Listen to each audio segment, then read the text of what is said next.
Hello class 10th student, कैसे हो सभी लोग। आज के इस वीडियो में टोटल लाया हूँ 7 एमसीक्यूज क्वेश्चन जो हो सकता है इस साल क्लास 10th के एग्जाम में रिपीट हो और इस साल आ सकते हैं। मोस्ट इंपॉर्टेंट एमसीक्यूज ये मेरे हिसाब से हैं और ये तुम जरूर करके जाना। कोई जरूरी नहीं कि यही आए, और भी आ सकते हैं, बट ये मेरा हिसाब से हो सकता है कोई 1 या 2 क्वेश्चन फंस जाए या इनसे रिलेटेड क्वेश्चन कोई फंस जाए। अब तुमको क्या करना है, इन सभी के आंसर तुमको कमेंट में देने हैं। सबसे पहले मैं एक क्वेश्चन पढ़ूंगा, उसका आंसर मैं बताऊंगा, खुद बताऊंगा, लेकिन तुम्हें क्या करना है, वीडियो को पॉज करना है और उसका आंसर अगर तुमको पता है तो कमेंट में करना है, और अगर तुमको नहीं पता है तो तुम्हारी प्रिपरेशन अच्छी नहीं है। पहले सबसे अपनी तैयारी को अच्छा करो। तो देर ना करते हुए स्टार्ट करते हैं। सबसे पहला जो हमारा क्वेश्चन है वो क्वेश्चन है food pipe in human beings measure, मतलब जो फूड पाइप है ये कितनी लंबी होती है एक ह्यूमन बीइंग्स के अंदर। तो इसका आंसर कमेंट में बताओ। और फूड पाइप का जो मेजरमेंट होता है वो होता है लगभग 25 से 30 सेंटीमीटर एक ह्यूमन बीइंग के अंदर होती है। तो इसका आंसर है 25 to 30 centimetre. The answer is 25 to 30 centimetre. इसका जो आंसर होगा वो 25 से 30 सेंटीमीटर होगा। एक क्वेश्चन बताओ कि इस फूड पाइप को दूसरे क्या नाम से बुला सकते हैं। तो उसका आंसर तुमको कमेंट में जरूर बताना है। इसका आंसर मैं नहीं बताने वाला हूं। अब बात करते हैं सेकंड क्वेश्चन की। तो जो सेकंड क्वेश्चन है, the process by which the complex organic molecule are broken into simple molecule called. तो देखो, the process by which complex, जो कॉम्प्लेक्स मॉलिक्यूल होता है उसको तोड़ रहा है, मतलब टूटने की आ रही है। तो अब बताओ, तोड़ जहां पे टूटता है वो कौन सी रिएक्शन होती है, वो कौन सी होती है। तो अब तुमने रिएक्शन पढ़ी होंगी, दो टाइप की रिएक्शन पढ़ी होंगी। कौन कौन सी? एक तो मेटाबॉलिज्म पढ़ी होगी। अब मेटाबॉलिज्म 2 टाइप की होती है, एक तो कैटाबॉलिज्म और एनाबॉलिज्म। कैटा में जब चीजें टूटती थी तब वो कैटाबॉलिज्म होती थी, जब चीजें मिलती हैं तब उसको एनाबॉलिज्म बोलते हैं। तो यहाँ पे ब्रोकन हो रहा है, मतलब यहाँ पे टूट रहा है, तो कौन सी रिएक्शन होगी? ये कैटाबॉलिक रिएक्शन है। कौन सी रिएक्शन है? कैटाबॉलिक रिएक्शन है। तो इसका आंसर क्या है? कैटाबॉलिक। कितने लोगों को आंसर पता था? कमेंट में बताओ। Catabolic reaction, the answer is catabolic reaction. इस क्वेश्चन का आंसर होगा कैटाबॉलिक रिएक्शन। अब बात करते हैं थर्ड क्वेश्चन की। तो थर्ड क्वेश्चन है हमारा, the number of milk teeth in human body. अब इस क्वेश्चन का आंसर तो मैं नहीं बताने वाला हूँ। इस क्वेश्चन का आंसर तो तुमको कमेंट में ही करना। एक इंसान के अंदर कितने दूध के दांत होते हैं? तो दूध के दांत हम सभी के होते हैं। तो इसका आंसर तुम सबको बताना है, और साथ में ये भी बताना है कि कितने लोगों के अभी तक दूध के दांत गिरे हैं और कितने लोगों के अभी तक दूध के दांत नहीं गिरे हैं। तो इसका आंसर तुम सबको कमेंट में बताना है। इसका आंसर मैं नहीं बता रहा हूँ। और साथ में ये बताना है कि जो एडल्ट होता है उसके अंदर कितने टीथ होते हैं। तो इसका आंसर तुमको बताना है। इसका आंसर मैं नहीं बता रहा हूँ, ये छोटे छोटे बच्चों को ही पता होता है। अब बात करते हैं फोर्थ क्वेश्चन की। फोर्थ क्वेश्चन है तुम्हारा, weight of normal human brain.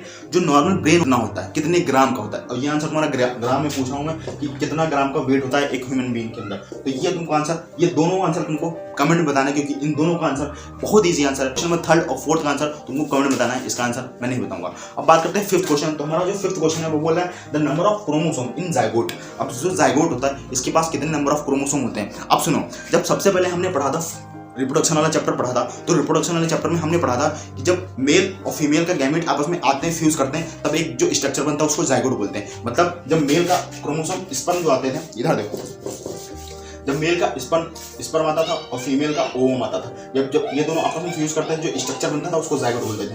अब इसके पास नंबर ऑफ क्रोमोसोम कितने थे? n, और इसके पास नंबर ऑफ क्रोमोसोम कितने थे? n। तो इसके पास कितने हो जाएंगे? 2n, क्योंकि तभी तो जाइगोट बनता है। तो सिंगल सेल जो n आती थी, मतलब इसके पास नंबर ऑफ क्रोमोसोम कितने हैं? n, और इसके पास नंबर ऑफ क्रोमोसोम कितने हैं? n। तो इसके पास ये नंबर ऑफ क्रोमोसोम कितने होंगे? 2n। तो इसलिए जो नंबर ऑफ जाइगोट होगा, इसका आंसर होगा कितना? 2n, मतलब 46 नंबर ऑफ क्रोमोसोम होते हैं एक जाइगोट के अंदर। और ये हम ह्यूमन के केस की बात कर रहे हैं, जो स्पर्म होता है उसके बाद 23 नंबर ऑफ क्रोमोसोम होते हैं, ओवम होता है उसके बाद भी 23 नंबर ऑफ क्रोमोसोम होते हैं। एक जाइगोट जो कंप्लीट बनता है उसके पास 2n होते हैं, मतलब 46 नंबर ऑफ क्रोमोसोम होते हैं। अब हमारा जो सिक्स्थ क्वेश्चन है वो पूछ रहा है, name the permanent method of contraceptive. मतलब जो हमने मेथड पढ़े थे कॉन्ट्रासेप्टिव के, वो मेथड के बारे में पूछा, उसमें से कौन सा परमानेंट वाला। कई सारे मेथड पढ़े थे हमने, इसमें कौन सा बैरियर मेथड पढ़ा था और कौन सा पढ़ा था? परमानेंट पढ़ा था। तो परमानेंट मेथड जो हमारा सर्जिकल मेथड भी था उसके नाम पूछ रहा है। तो कौन से? वो सिर्फ 2 ही थे। कौन से थे? एक तो ट्यूबेक्टोमी था और एक तो वेसेक्टोमी था। तो कौन से मेथड थे हमारा? एक तो हमारा ट्यूबेक्टोमी था, ट्यूबेक्टोमी, और एक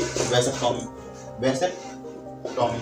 अब हमको पता है कि ट्यूबेक्टोमी और वेसेक्टोमी, ट्यूबेक्टोमी किस में होता था? फीमेल के अंदर होता था, इसमें फेलोपियन ट्यूब को कट करके टाइट किया जाता था। और वेसेक्टोमी में जो मेल के अंदर होता था, इसमें अब तुमको इसमें ये बताना है वेसेक्टोमी के अंदर कौन सी ट्यूब को कट करके टाइट किया जाता था। इसमें तो मैंने बता दिया कि फेलोपियन ट्यूब को कट करके टाइट किया जाता था, तब इसमें ट्यूबेक्टोमी होता था, इसको ट्यूबेक्टोमी बोलते थे। इसमें तुमको बताना है ये कि कौन सा ट्यूब कट करके उसको टाइप किया जाता था। अब बात करते हैं हमारा जो लास्ट क्वेश्चन है, जो कि हमारा 7वां क्वेश्चन है, व्हाट इज सेक्स क्रोमोसोम। तो सेक्स क्रोमोसोम क्या होता है? अब देखो, हमको पता है कि नंबर ऑफ क्रोमोसोम्स एक ह्यूमन बीइंग के अंदर कितने होते हैं? नंबर ऑफ क्रोमोसोम होते हैं 46। तो 46 नंबर ऑफ क्रोमोसोम से जो हमारे पास सेक्स क्रोमोसोम होते हैं वो कौन से होते हैं?